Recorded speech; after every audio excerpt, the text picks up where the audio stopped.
Hello everyone, welcome back to my channel. তো আজকের ব্লগটা আমি বিকেলবেলা স্টার্ট করলাম। তো আমি কাঁথি এসেছি 19 তারিখ, আর 20 তারিখ বাবুর ভ্যাকসিন ছিল, ওই জন্য 19 তারিখ কাঁথি এসেছি।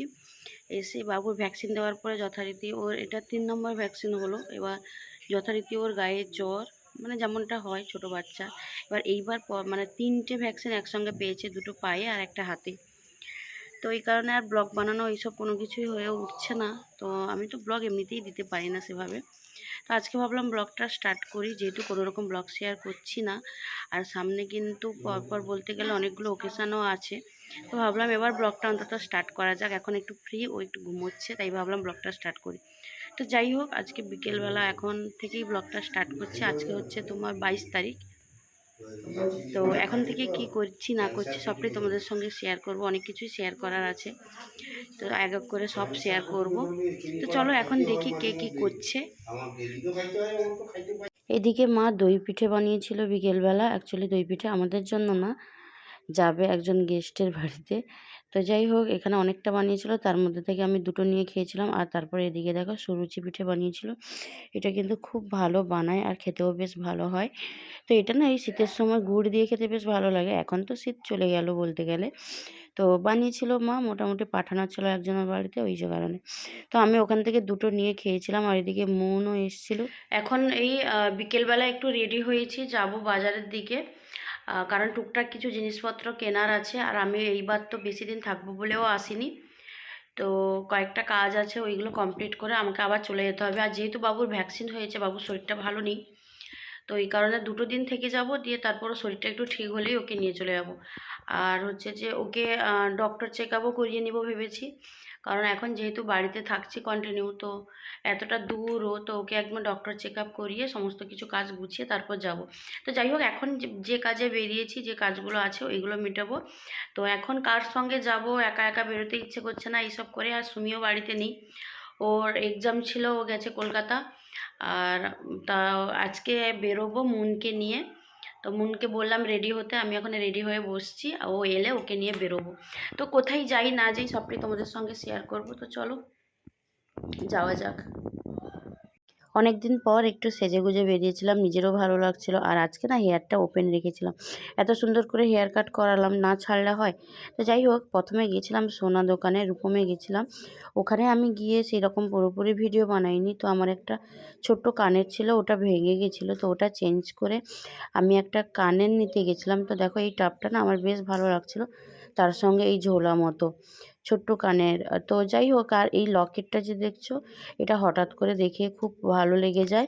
তো সেই কারণে ওই লকেটটাও নিয়েছি। আর কি নিয়েছি তোমাদের সঙ্গে পরে শেয়ার করব। তো তারপরে চলে এসেছিলাম কসমেটিক্স দোকানে। এখান থেকে আমার শ্যাম্পু, কিছু জিনিসপত্র নেওয়ার ছিল, ওইগুলো নিলাম। ক্লিপ দেখছিলাম, তারপরে এই দেখো এই রাবার ব্যান্ডগুলো দেখছিলাম। তো যা যা নেওয়ার ছিল টুকটাক এখান থেকেই নিই সবসময়ের জন্য। তো এখান থেকে সবটা নিয়ে নিয়েছিলাম, নিয়ে এখন বাড়ির দিকে যাব। আর এখন তো তাঁত মেলা শুরু হয়েছে, জানো যাব কি যাব না ভাবছি। কারণ সামনে তো অনেকগুলো অনুষ্ঠান আছে, আর অলরেডি আমার তো শাড়ি অনেক আছেও। তো অনেক অনুষ্ঠান আছে, খরচ তো আছে, গিফট দেওয়ার ব্যাপার আছে। তারপরে যেহেতু বাবুর অন্নপ্রাশনও আছে, তার জন্যও কিছু একটা বানাতে হবে। তো এই সব চিন্তাভাবনা করে তাঁত মেলা এক পা বেরোলে 2 পা পিছিয়ে যাচ্ছে, এইরকম হচ্ছে। আর গেলেই তো কিছু না কিছু কিনতে ইচ্ছে হবে। আর অলরেডি কিন্তু 6-7টা শাড়ি আছে, যেগুলো আমার এখনও পরা হয়নি। কারণ এই যে আমাকে সাদে যে সবাই যে এনে দিয়েছিল, তো ওই শাড়িগুলো তো সবটাই আছে। তো যাই হোক, তারপরে বোনকে নিয়ে চলে গেছিলাম একটা রেস্টুরেন্টে, ক্যাফেতে। তো ওখানে পিৎজা খাবো বলে, আর অনেক দিন পরে, মানে পুরো বলতে পারো 1 বছর 1.5 বছর মতো পরে আমি পিৎজা খাচ্ছি। তো পনির পিৎজা নিয়েছিলাম, আর খুব ভালো বানিয়েছিল। অনেক দিন পরে খেয়েও মানে খাওয়াটা বেশ শান্তিতে খাওয়া হয়েছে। তো এখানে পিৎজা খেয়ে তারপরে ভাবলাম যে মায়ের যেহেতু শুক্রবার ছিল ওই দিন, তো ওই জন্য ভাবলাম মায়ের জন্য একটা কিছু নিয়ে নিই নিরামিষে। ওই জন্য চলে গেছিলাম ওখান থেকে বিদ্যুৎ বেকারিতে। বিদ্যুৎ বেকারি থেকে কি কি নিয়েছিলাম তোমাদেরকে দেখাচ্ছি, চলো।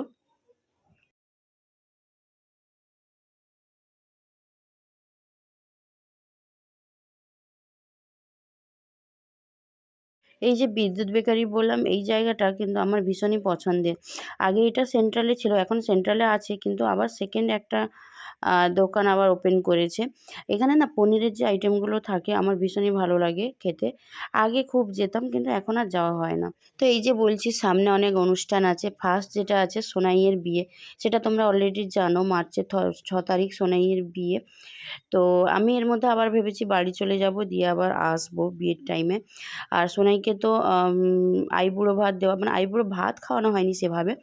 রেস্টুরেন্টে ওরা সবাই গেছিলো, আমি যেতে পারিনি। তারপর সেকেন্ড যে অনুষ্ঠান সেটা হচ্ছে বাবুর অন্নপ্রাশন।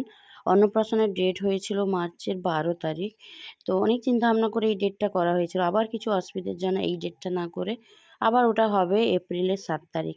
তো এপ্রিলে আমার বাড়ির অনেকগুলোই প্রোগ্রাম হওয়ার চিন্তাভাবনা আছে। যেমন বাবুর অন্নপ্রাশন আছে, তারপরে আরও একটা অনুষ্ঠান আছে যেটা তোমাদের সঙ্গে ওই ডেট সমস্ত কিছু রেডি হলে তোমাদের সঙ্গে শেয়ার করব।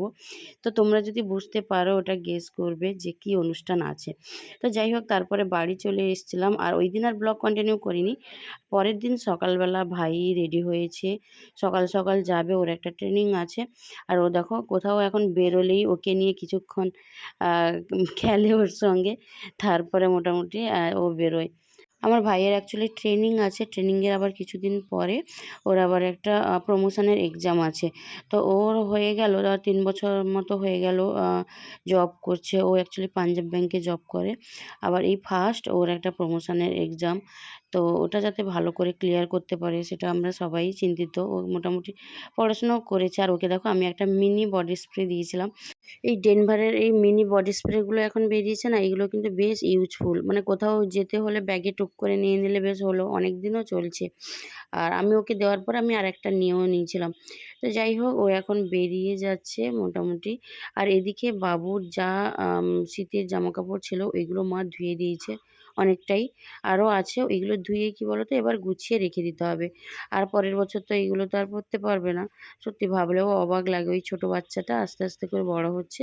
আর ওর যা জামাকাপড় ওইগুলো গুছিয়ে রেখে দিতে হবে। এই যে এখনও ছোট, কতটা নিষ্পাপ, কোনো কিছু বোঝে না, কোনো দাবি নেই, কিছু নেই। শুধু একটু টাইম মতো খাইয়ে দিলেও কান্নাকাটিও খুব কম করে। কিন্তু ও যখন বড় হয়ে যাবে তখন ওর আলাদা একটা জগৎ তৈরি হয়ে যাবে। ওর টেনশান থাকবে, ওর পড়াশোনার চাপ থাকবে। সেগুলো ভাবলে সত্যিই মনে হয় যেন ওর ছোটোবেলাটা এইরকমভাবেই থাকুক, আমার কোলে এইরকমভাবেই থাক। কিন্তু সেটা বললেও কী করে হবে? ও তো আস্তে আস্তে করে বড় হবে। যাই হোক আজকের ব্লগটা এখানেই এন্ড করলাম। অনেক কথা বলার আছে, আস্তে আস্তে করে তোমাদের সঙ্গে শেয়ার করব। তো চলো আজকের ব্লগটা এখানে এন্ড করলাম। যদি ব্লগটা ভালো লাগে please do like, comment and subscribe. সবাই খুব ভালো থাকো, সুস্থ থাকো। নতুন একটা ব্লগের সাথে আবার তোমাদের সঙ্গে দেখা হবে। ততক্ষণের জন্য সবাইকে টাটা।